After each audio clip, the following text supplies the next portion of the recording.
നെയ്യാറ്റിൻകര ലത്തീൻ രൂപതയുടെ പുതിയ വികാരി ജനറലായി മോൺസിഞ്ഞൂർ വിൻസെന്റ് കെ പീറ്ററിനെ ബിഷപ്പ് ഡോക്ടർ വിൻസെന്റ് സാമുവൽ നിയമിച്ചു. കഴിഞ്ഞ തിങ്കളാഴ്ച മോൺസിഞ്ഞൂർ ജി ക്രിസ്തുദാസ് വികാരി ജനറൽ സ്ഥാനത്തു നിന്ന് വിരമിച്ച ഒഴിവിലാണ് പുതിയ നിയമനം. ബിഷപ്പ് ഹൗസിൽ നടന്ന ലളിതമായ ചടങ്ങിൽ ബിഷപ്പ് ഡോക്ടർ വിൻസെന്റ് സാമുവൽ നിയമന ഉത്തരവ് കൈമാറുകയും തുടർന്ന് സത്യപ്രതിജ്ഞ ചെയ്ത് സ്ഥാനമേറ്റെടുക്കുകയും ചെയ്തു.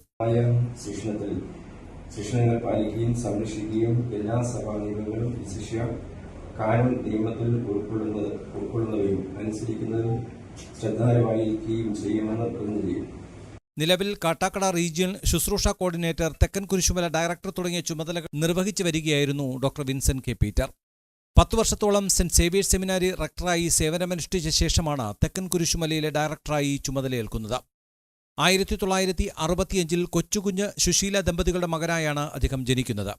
വെള്ളറടയ്ക്ക് സമീപം കിളിയൂർ ഉണ്ണിമിശിക ദേവാലയ അംഗമായ മോൺസിഞ്ഞൂർ 1989 പൗരോഹിത്യം സ്വീകരിക്കുന്നത്. Vox news bureau, Thiruvananthapuram.